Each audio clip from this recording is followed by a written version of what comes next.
अमरावती महानगरपालिकेच्या महत्त्वाचा टप्पा ठरत नवनियुक्त स्वीकृत नगरसेवकांची 20 फेब्रुवारी शुक्रवारी पहिलीच आमसभा उत्सवात पार पडली। विविध पक्षातील एकूण 8 स्वीकृत नगरसेवकांची अधिकृत निवड यावेळी जाहीर करण्यात आली। मनपा आयुक्त सौम्या शर्मा यांच्या हस्ते सर्व नवनियुक्त नगरसेवकांना प्रमाणपत्र आणि पुष्पगुच्छ देऊन त्यांना शुभेच्छा देण्यात आल्या। यावेळी महापौर श्रीचंद तेजवानी, उपमहापौर सचिन भेंडे यांनी सुद्धा सर्वांचे अभिनंदन करीत पुढील कार्यकाळाकरिता शुभेच्छा दिल्या। स्वीकृत नगरसेवकांमध्ये भाजपकडून ॲडव्होकेट प्रशांत देशपांडे आणि संजय तिरतकर, तर काँग्रेस पक्षाकडून माजी महापौर मिलिंद चिमोटे तसेच मंडल सांद दैनिकचे संपादक अनिल अग्रवाल आणि भोजराज काळे यांची निवड करण्यात आली। शिवसेना शिंदे गटकडून दिनेश बोप, युवा स्वाभिमान पक्षाकडून संजय हिंगासपुरे आणि एमआयएम पक्षाकडून सय्यद अली यांची स्वीकृत नगरसेवक म्हणून निवड करण्यात आली आहे। निवडीनंतरची ही पहिलीच आमसभा अमरावती महानगरपालिका अंतर्गत डॉक्टर बाबासाहेब आंबेडकर सभागृहात सर्व नगरसेवकांच्या उपस्थितीत पार पडली। शहर विकासाच्या नव्या दिशा ठरवण्याकरिता आणि लोकहितांचे निर्णय घेण्याकरिता ही आमसभा महत्त्वपूर्ण ठरणार असल्याची भावना यावेळी व्यक्त करण्यात आली आहे। अशात आता येणाऱ्या दिवसात अमरावती शहरातील स्वच्छता, पार्किंग सह इतर महत्त्वाचे ज्वलंत प्रश्न निकाली लागणार का याकडे आता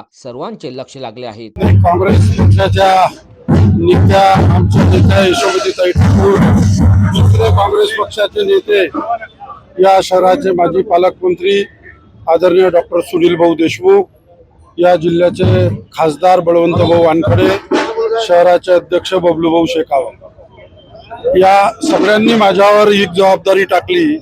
या सभागृहाचा विरोधी पक्षनेता म्हणून मी काम करणार आहे आणि काँग्रेस पक्षाला एक नवीन संजीवनी देण्याचं काम अनिल भाऊ अग्रवाल, माजी महापौर मिलिंद भाऊ चिमोटे हे 2 हिरे स्वीकृत सदस्य म्हणून आज सभागृहात त्यांची घोषणा झाली।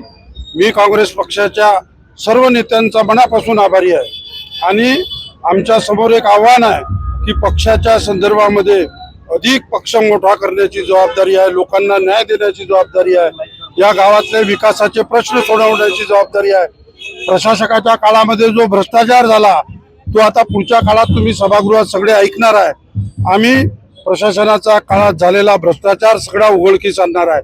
स्वच्छतेचा प्रश्न असो, गावातल्या दैनंदिन लोकांना महापालिकेशी जेही काम पडते ते सगळे कामं त्यांचे सोडवण्याच्या साठी आम्ही सर्व लोक समर्थ आहोत असं तुम्हाला या ठिकाणी आश्वस्त करतो। धन्यवाद। भारतीय राष्ट्रीय काँग्रेस पक्षाच्या सर्व केंद्रीय नेते, अमरावतीचे माजी पालकमंत्री डॉक्टर सुनील भाऊ देशमुख, यशोमतीताई, आमचे सहकारी, आमचे मित्र, दबंग नेते श्री विलासभाऊ इंगोले, माझे दुसरे बंधू श्री बबलू भाऊ शेखावत, या सर्वांनी माझ्यावर जो विश्वास टाकला त्याच्याकरता मी या सगळ्यांचं मनापासून या ठिकाणी आभार व्यक्त करतो।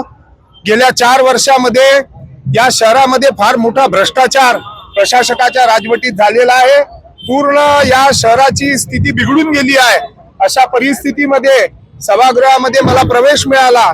मी माझी जी कमिटमेंट आहे ती या शहरातल्या नागरिकांच्या सर्व जे प्रश्न आहेत त्यावर विलास भाऊनी, बबलू भाऊनी आम्ही अनेक आंदोलनं केले आणि त्या आंदोलनाच्या दरम्यान आणि निवडणुकीच्या दरम्यान या शहरातल्या नागरिकांना जे आम्ही आश्वासनं दिले त्या आश्वासनासाठी आम्ही सभागृहामध्ये प्राणपणाने लढू, एवढं या शहरातल्या नागरिकांना सांगतो। पुन्हा एकदा सगळ्यांचे आभार मानतो। धन्यवाद। अमरावती महापालिकेच्या इतिहासात मी दुसरा संपादक आहे जो त्या महापालिकेच्या इतिहासात पोहोचलो आहे। याच्या अगोदर दैनिक प्रतिदिन पेपरचे संपादक नाना काऊजा पहिल्या हाऊसमध्ये पोहोचले होते।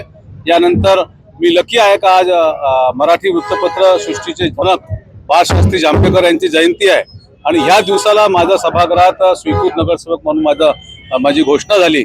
मी याकरिता भारतीय राष्ट्रीय काँग्रेसच्या याचा आभार व्यक्त करतो आणि भारतीय राष्ट्रीय काँग्रेसचे नेते, आमच्या नेत्या यशोमतीताई ठाकूर, आमचे नेते सुनीलजी देशमुख, आमचे मित्रबंधू आणि महापालिकेचे आणि शहराचे नेते काँग्रेसचे माजी महापौर विलासभाऊ इंगोले आणि बबलू भाऊ शेखावत यांचा आभार व्यक्त करतो। त्यांनी माझ्यावर जे विश्वास दर्शवला आणि काँग्रेसचे सर्व 15 नगरसेवक यासह वंचित आघाडीने जे समर्थन दिलं आहे, मी सगळ्यांच्या प्रति आभार व्यक्त करतो आणि प्रयत्न करेल की 5 वर्ष महापालिकेत स्वीकृत नगरसेवक म्हणून जे करायचं आहे ते पूर्ण करण्याचा प्रयत्न करेल।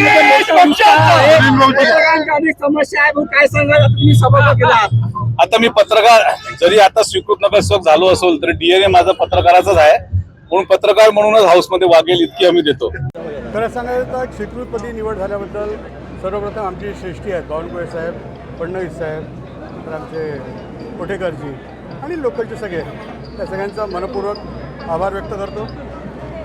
अमरावती शहरासाठी काहीतरी करायची एक उर्मी मनामध्ये आहे. आपल्या सगळ्यांना माहिती आहे, त्याकरता मी सुरुवातीला इलेक्शनच्या अगोदर प्रयत्न केले होते. कारण असंच की वकिली झालं, क्रीडा क्षेत्र आलं, सामाजिक क्षेत्र आलं, ह्याच्यामध्ये आपण काम करतो आहे, पण त्याचा उपयोग शहराला व्हावा ही एक मनोमन इच्छा होती. हे सगळे गुण जेव्हा वडील नगरपालिकेत होते उपाध्यक्ष म्हणून, नंतर आई महापौर झाली, त्यापासून सारखं हे मनात असते की आपल्याला शहरासाठी काहीतरी करायचं आहे.